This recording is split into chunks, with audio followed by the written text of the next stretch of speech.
Okay, mayong adlaw sa tanan sa ato ang mga kauban o higala sa atong YouTube channel. Maayong adlaw diha ninyong tanan. Ug ani na sa tang inyong ubos nga alagad maga bahin-bahin no sa mga pulong sa Ginoo nga gipili niya dili nato ug kini gitawag o Biblia, no? So ako din gi shout out ang atong mga viewers sa atong YouTube channel diha sa Lanao del Norte.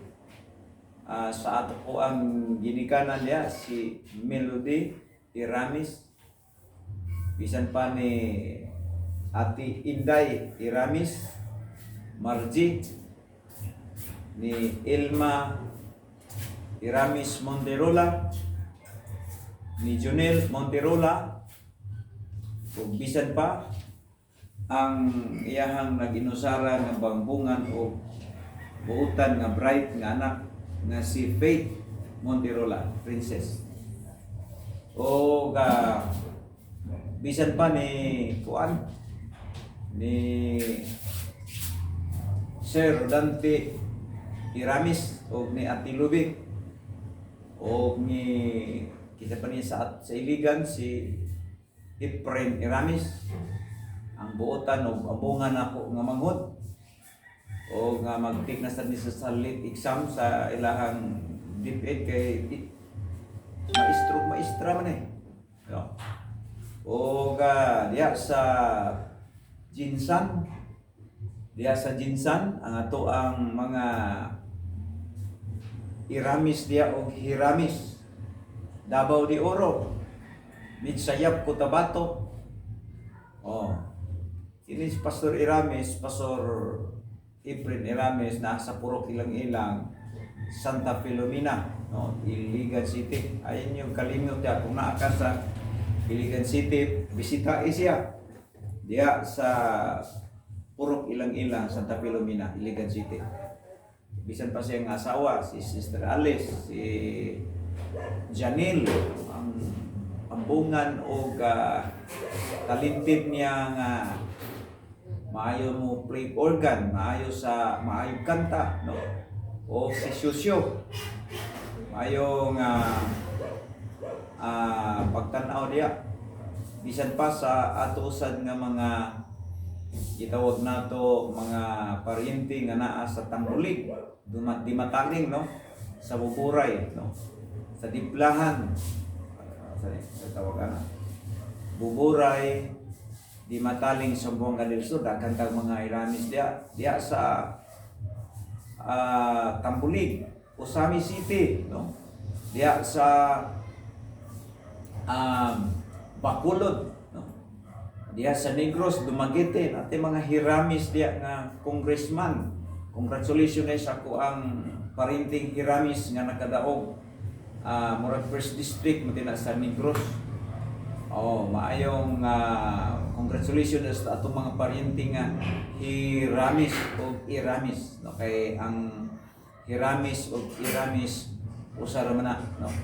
O diya sa gitawag na to o Antique, no? Sa Antique kini mga Hiramis Antique paryente na to na, no? Sa Badjan, Cebu, diha sa gitawag na to o mga lugar. Minsayap, Cotabato, may katab ng Iramis diya, no? Minsayap, Cotabato, silang Uncle John Iramis diya, mayong pagtanaw sa mga politisyan na to ng mga Iramis, no? O Hiramis diya sa Jinsan, puti daghang parinting nga na diya sa Manila po, no? Sa Manila, Bulacan, ay mga Iramis diya, yapot, Hiramis.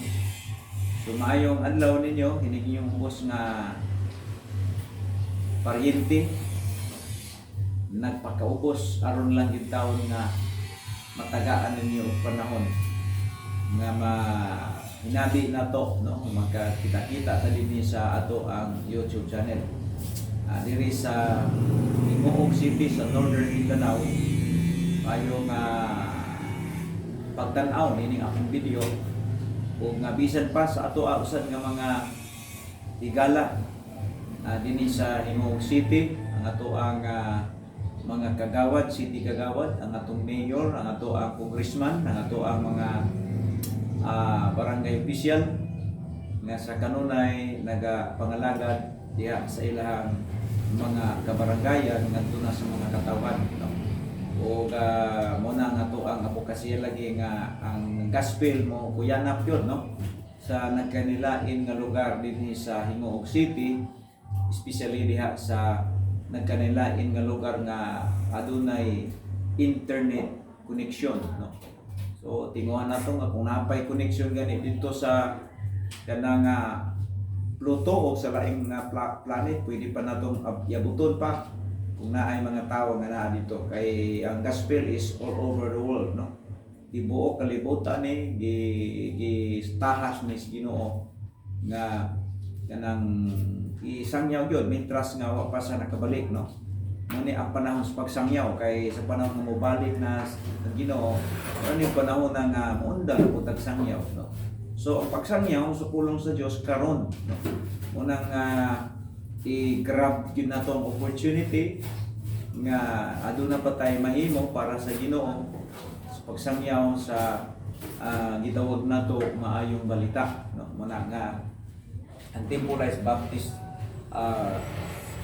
Gospel Broadcast Ministry o Temporalized Baptist Gospel Broadcast Ministry nagatinguha ni nga ipaabot yun na to ang atong mga singgit mahitungod sa kaluwasan o bisan pa sa ato ang mga kaigsuonan sa simbahan, no? Ang mga pamilya nag-i-interest sa Ginoo sa ato sa tanan nga kauban nato sa church sa Himuog City proper o bisan pa diha sa Udyungan ang ato ang kauban nga simbahan, atong mission outreach uban sa pagpangulo diha sa atong assistant pastor Jason Lamion sa tanan nato nga mga kaila o mga higala, no? O kung yung tagkaila may mga tao nga nakaila nato kita wa kaila nila, kung yung taghigala both side nakaila ta kailatan nila, nakaila pud sila nato, no? Na nahimamat nato. So kini mga kaila posible na kaila nato nga nakaila nato kita wa kaila nila tungod sa hinungdan nga naga-expose ta dinhi sa gospel sa nagkanilaing lugar sa Himuog City sa street preaching nato, no? Tungod kay naabalata sa miagi nga mga COVID lockdown, so nakapalta ta sa atong street preaching niya karon nag-focus sa punta sa discipleship sa mga young people nga nakabig o nahimong kabahin sa atong grupo. Dili lang ta outside ang ministry nato, dili lang outside, inside pod, no? Balance na kay kining mga naa na sa sulod sa grupo kinahanglan i-disciple sab sila para sila na sad mupadayon sa trabaho nga gitahas sa Dios ato. I believe nga ang simbahan gitawag na to siya nga usa ka buhi living organism to continue to doing the will of God, no? Ang church usa ka living organism. Living organism is mean naglihok muna nga ato yung gi-focus gyud ang ato ang panahon sa mga young people nga nakabig nga ma-disciples nato sila, matagaan nato sila og mga importante nga mga prinsipyo magikan sa Biblia tungod kay muna ang gitahas gyud sa Ginoo sa Matthew 28:18-20. Dili lang magwali nya magbautismohan sila sa tubig kunya teaching them to observe all things what we recommended you. That is a discipleship mga higala, no?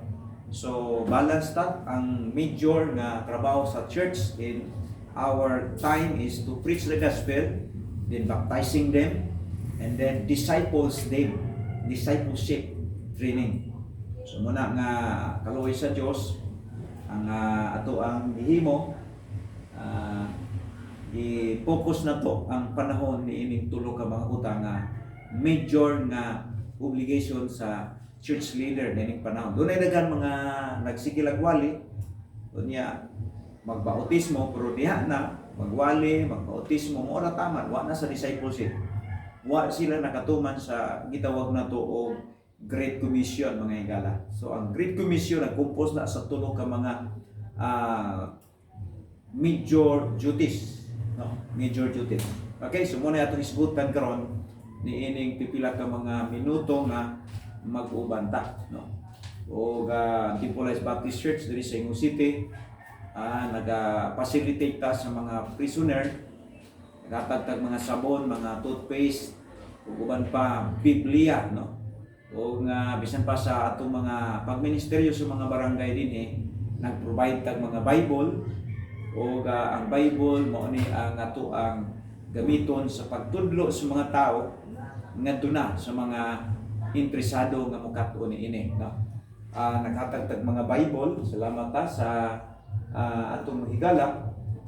Kahatag mga Bible, kini nga Bible gikan sa Amerika. Salamat ta sa atong higala sa Amerika nga nag-sponsor og mga Bible o nga kaluoy sa Dios atong yung napaambit ang Biblia sa mga tao, ning abot yun ang Biblia sa mga kamot sa mga taong interesado nga mukato niini.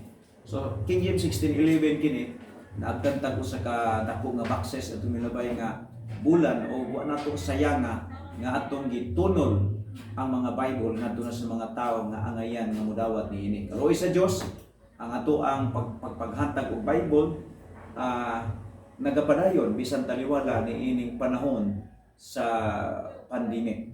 O nga by next month maghatag na putag Bible dito sa Barangay 18A, Old and New Testament. Kag atong milabay nga Friday atong gitagaan ang atong Bible study sa Transcycle tungod kay sila mga professional man tanan. So gitagaan nato sila og Bible nga King James 16:11 kang David Nelson or kang Thomas Nelson, excuse me.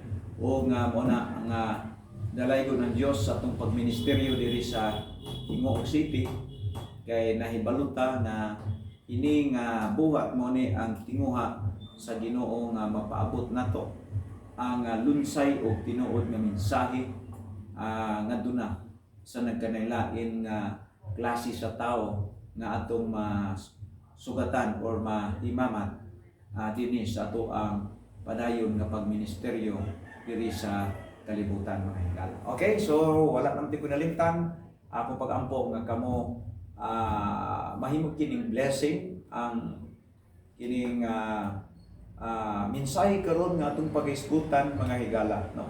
O nga nagtuo ko nga kini nga mao nga mensahe angayan gid nato nga patalimhugan mga higala. Now dinhi nga mga orasa atong isgutan ang pulong sa Dios, ang Biblia gipili ni sa Dios para nga ato ang basahon, ato ang tun-an o ato ang himuon nga giya sa atong espirituhanon nga journey or sa atong espirituhanon nga biyahe. Okay? So ang pulong sa Dios atong isgutan sa Mark chapter number 8. Okay?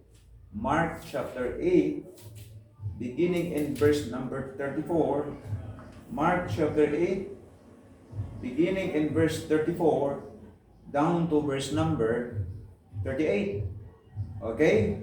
Mark chapter 8 34 to 38. That is the word of God. The Bible says, "And when he had called to the people unto him with his disciples also, he said unto them, Whosoever will come after me, let him deny himself, and take his cross, and follow me. For whosoever will save his life shall lose it, but whosoever shall lose his life for my sake and the gospel's, the same shall save it." 36. "For what shall it profit a man, if he shall gain the whole world, and lose his own soul? Or what shall a man give in exchange for his soul? 38, whosoever therefore shall be ashamed of me and my words in his adulterous and sinful generation, of him also shall the Son of Man be ashamed when he cometh in the glory of his Father with the holy angels. Alright, we pray before we continue. Heavenly Father, Elohim, Adonai, O Yahweh, I thank you so much for another opportunity, another privilege that we can able to share your word, Father, in front of our audience on camera. I pray, Lord, to continue to bless them. I pray, Lord, to continue to speak to them, Father. Use me, Lord, being a living instrument. Anoint your servants.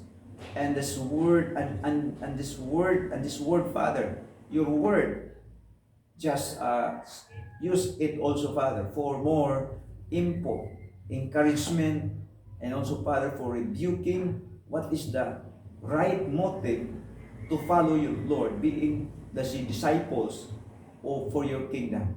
Thank you so much, Lord. I ask your presence today. Holy Spirit, I need also your presence. And bless us, Father, as we go on. I ask this thing, in Jesus' name I pray. Amen and amen. All right. This morning, I would like to bring the message. It's about the book of Mark. Mark, written by Apostle Mark. Mark, one of the company of John, or of what we call Paul, during the missionary journey. And then, if you study in the book of Acts, John Mark was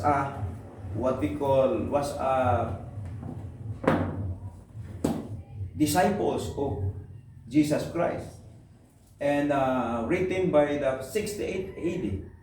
The book of Mark was written by 68 AD through John Mark.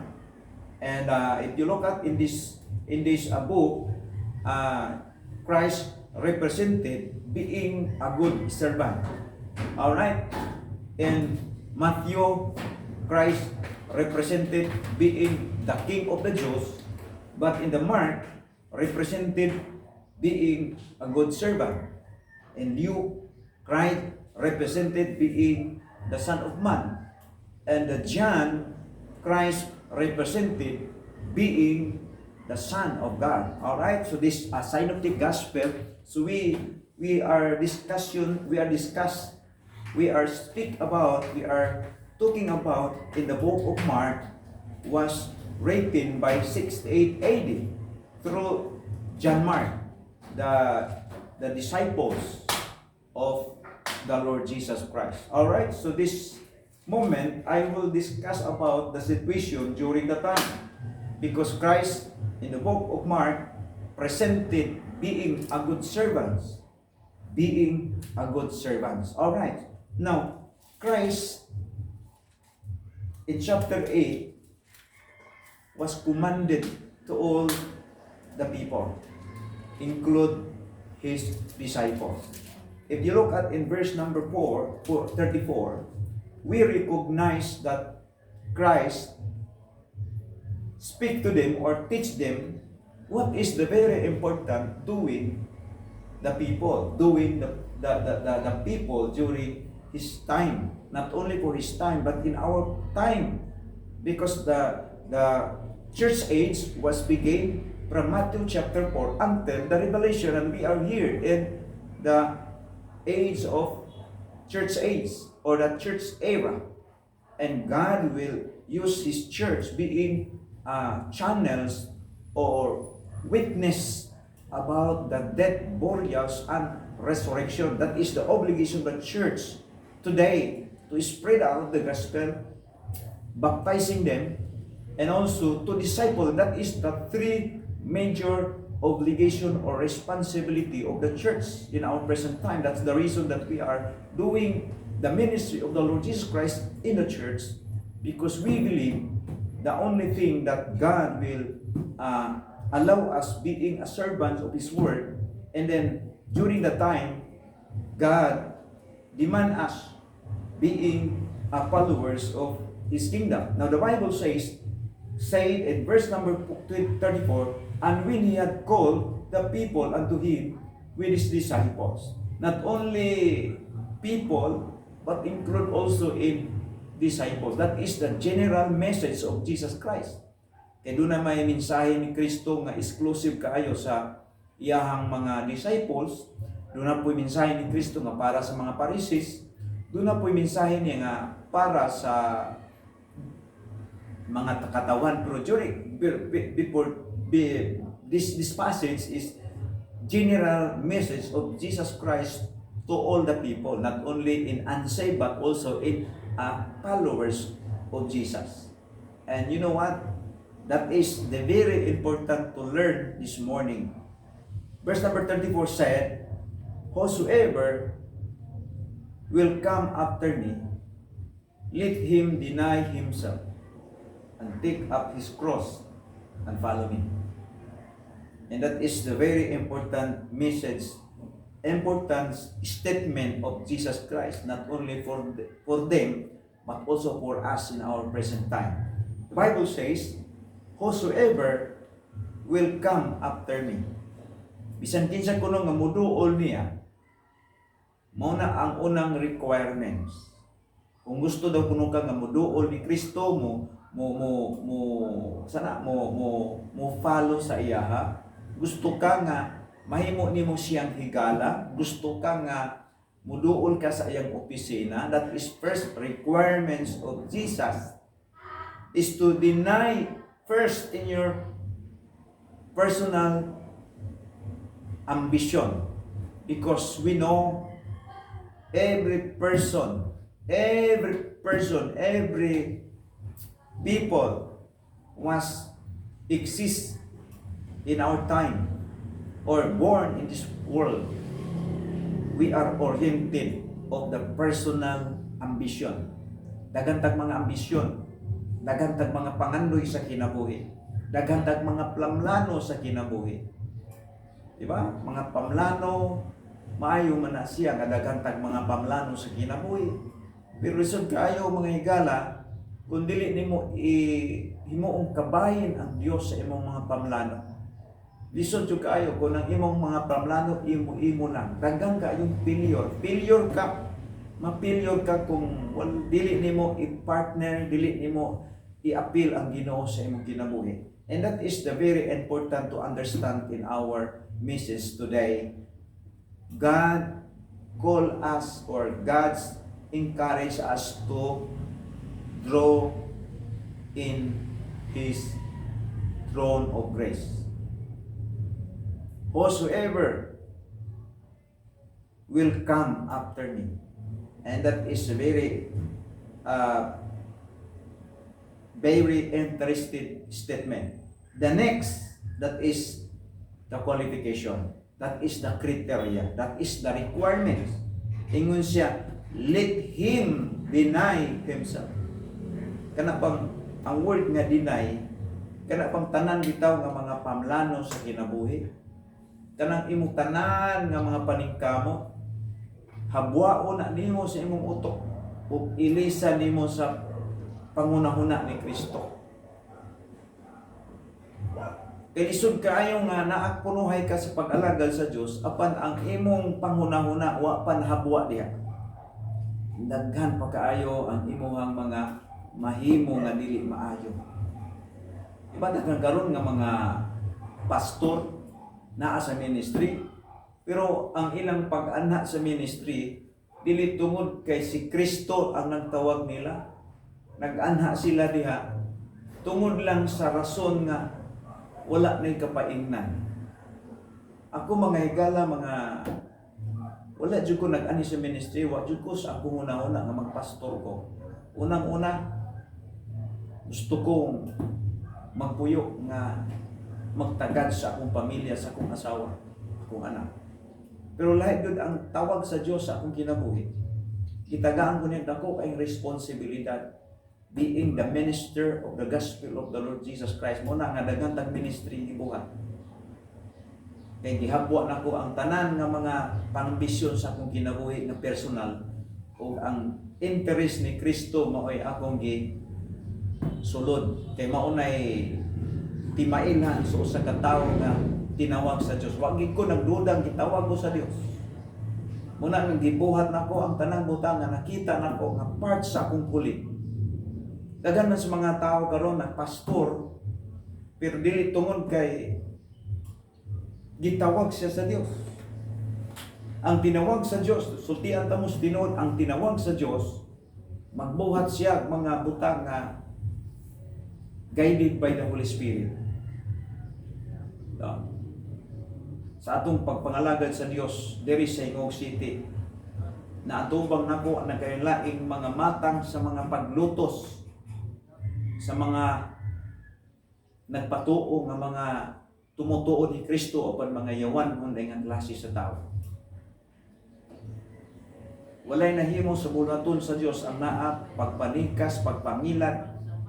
Yatubang nako ni mga kunihong dagko. Ug kaluoy sa Dios sa diha nagisuklan ako kimbarog ko sa side sa Dios. Daghang kaayo milagro nga nahitabo. Tinuod na. And that is the part of God. If you stand in the side of the Lord, God work also. Work Him. Work in us. Makita nimo ang buhaton sa Dios. Oh, tinuod na. Because ni ako sa ministry, dili tungod kay magpalambok ko. Ni ako sa ministry, dili kay magpahayahay ko. Ni ako sa ministry, kay gitawag ko sa Dios. O ako ang calling, kanapitong imo makita na yung mga tao, ang pastor gani nga tinawag sa Dios, nagdugay sa pag-alagad sa Dios, daghang kaayong mga kinabuhi sa mga tao nga nausab gikan sa pagkadautan, karon nahimo nga tarong. So mo na timailhan sa mga pastor nga tinawag sa Dios. Nga dunay mga taong dautan kaayo, cruel kaayo nga criminal, cruel nga violent kaayo karon ito giluwas sa Dios o giusab ang kinabuhi. That is first nga mahitabo sa usa ka tawo nga tinawag sa Dios. Daghang karon mga pastor nagdugay sa ministry, nagdugay sa buluhaton, dagko kay mga building, dagko kay property, way mga sulod. Ngano? Dili mo out sa gitawag comfort zone. I am ready to out from the comfort zone. Kanang ready kang mosaper pinaagi sa Dios. Mo na ingon diyan ni Jesus Christ. Let him deny himself and take up his cross and follow me. Kining pag-alagad sa Dios igsoon migala tinud anay ni gi-orient ko ni Kristo ang mga disciples. Na dili ni pahayahay, dili ni panindutay ug sakyanan, dili ni padatuay. Ang pag-alagad sa Dios kung imo makita wala gid ang Ginoo nagsaad kung musunod ka niya madato ka. Daghang kaayong mga baptist karon nga ang wali dili biblical. Magsige lang imong panalangin. Naa sa ministry kay aron panalangina. That is wrong nga motivation mga higala. Si Kristo mismo, kung imong tan-awon ang mga disciples nga nagsunod niya, dili ka bantay nga sila ng mga apostolis na adunahan nagsakay nindot kaayong auto, nagsakay nindot nga sakyanan, luxury nga sakyanan. No. Imong makita ang nagkinabuhi nga ingon ana nga kinabuhi ang mga Parisyo, ang mga Sadusog iskriba, nga mga relihiyoso kaayong mga tao sa panahon ni Kristo. No. Ang ilang biometro sa ilang pag-alagad nga kuno sila sakto kung naa sila mga sakyanan. And that is big wrong interpretation mga higala. Ang biometro sa imo habang pagpangalagad sa Ginoo karon, mingon ka nga sakto ka kay naa kay sakyanan, sipyat ka.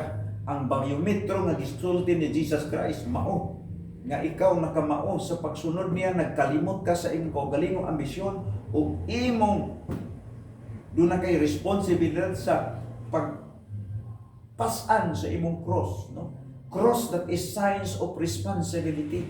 Kung sa may responsibility sa pastor, magwalis pulong sa Dios, magtuon, magbautismo o mag-disciples. Ni mga pastor karon ngala lang pastor pero wa nagbuhat as a pastor. Tawag ko ni mga pastorito. Pero si Christ yung itudluan ng mga disciples, take a cross and follow me.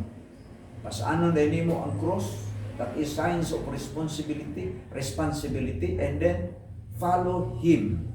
Follow Jesus, lifestyle mo. Dinya, ingon sa verse number 35, for whosoever will save his life shall lose it. Maningkamot, tayo ka sa imong kagalingon, ditawag ka sa Diyos, tapos di ka mosunod sa Diyos, kaya imong palabihon ang imong personal nga ambisyon, ingon ang Bible, mawagtangan ang imuhang kinabuhi. Buti pasabot nga siya ang supreme master, siya ang owner, siya ang tag-iya sa kinabuhi nato, o dili pwede nga kung ikaw nakasunod na niya, mo atras ka o magdumili ka sa iyang gusto nga ipabuhat, because whether you are like or not, siya ang tinubdan sa itong kinabuhi. Muna nga kung supa ka niya, di ka muuyon sa iyang gusto, God have a power to destroy your life. I-destroy ka na dagang kaayong mga tao nga destroy ang ilang kinabuhi tungkol sa ilang pagsupak sa Ginoo. Wala nila i-utilize ang time alang sa kaymayaan sa buhay ng Diyos. Muna yung si Christ niya in verse 245 nga bisan kinsa nga maningkamot sa iyang kaugalingon sa pagluwas, mawagtangan niini. Apan kadtong nga nagabuhi silang kinabuhi, pinaagi sa maayong balita, makakaplag, maluwas niini. Amo di pasabot, Christ demand us to be a priority in our life. We need put Christ number one of our life. We need put Christ number one, put in the center of our life. In your heart, God, ibutang siya diya sa sentro sa imong kinabuhi. And that is the very important, very applicable in our present time. We need to learn how to follow Jesus Christ. We need to learn to give loyal to Jesus Christ. Sa unang pag-English ka na bang imong ihatag ang imuhang loyalty. Giving all to Jesus. Muna Christ imo asya nga Lord. Not only Savior, but also Lord. Buti pasabot, tanan nga pulong ni Jesus Christ, kinahanglan i-practice o i-apply sa matag adlaw sa imong kinabuhi. No? Muna siya mga higala, muna ako, sa matag higayon nga, nagawali ko sa tricycle, sa barangay, sa radio, sa street, sa mga parol and provisioner, sa mga lugar di kita gitagaan sa Ginoo kahigayunan nga makapaambit sa pulong sa Dios. Ako gyud karon gi-promote si Kristo nga maoy kinahanglan nga sundon. And that is the ultimate of God plan to every creature. Knowing about Jesus Christ, accepting Him, being a personal Savior. And that's the reason that we are here in the ministry. So, wala ta niya sa ministry kay manginabuhi ta. Niya ta sa ministry rinitang matubang sa kanlain ng mga pagsulay sa kinabuhi because we oriented about the suffering of Christ. Ingon ang Bible sa 1 Peter, we are partaker of Christ's suffering. Muna ang tinuod nga maluwas, ang tinuod nga alagad sa Dios, dili dato. Ang tinuod nga alagad sa Dios, dunay daghang mga pagsulay sa kinabuhi, dunay daghang suffering.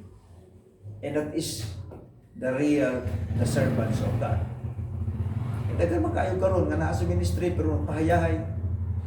Ang bugiro kay sa tanan ipaghambog nila ang ilahang mga bahandi kinuhay karon nga nagbulusok. And that is a big wrong motivation. Naa sa ministry kay magpahayahay. And that is gitawag na to og sipyat nga motivation. Daghan na kayo karon. Nasa ministry, ngalan nga pastor, pero mismo gani iyang anak, dili gani niya matudluan sa Dios nun nga pamaagi. That is disgrasya nga baptist. So na disgrasya nga baptist, buti pa sabot nagdala sa baptist pero disgrasya mo nang adto sa impierno paingon. Ingon diri sa verse number 36, for what shall it profit a man if shall gain the whole world and the loss his own soul? Sa kunoy mahimo daw ang tibuok kalibutan pero balaglag ang kalag nimo. Daghang mga tao karon na sa ministry kay gustong moangkon sa kalibutan. Di ba si Piat na niya sa ministry kay gustong moangkon sa kalibutan. Pero mga higala so di antaka ang mga tinawag sa Dios naa sa kalibutan kay nagkaangkon og manluluwas. Mga tao nagpakanaa sa ministry kay moangkon sa kalibutan. Mo na gigamit sa mga kulto. Ang mga kulto gigamit nila ang ilahang relihiyon aron makaangkon sila mga will. Pero ang tinuod nga alaga sa Dios niya sa kalibutan kay nakaangkon og Kristo sa kinabuhi. Nagbuhat niya sa kalibutan kay nakaangkon og manluluwas, nagbuhat sa iyang bulhaton. Ang mga iya sa yawa, iya sa relihiyon ng mga tao, niya sa ministry kay gusto mo angkon sa kalibutan. Pero ang tinawag sa Dios naa sa Ginoo kay ang kuno niya unsa man ang kuno niya ang gingharian sa Dios. Niya sa kalibutan naa sa ministry ang mga false prophets kay gusto mo angkon sa kalibutan. Mo man aron ingon panalangin pagway panalangin dili sakto na. Basta sakto ka, basta na ako nagpupunta, panalangin, yan is sakto, doili na mao, safe yan na.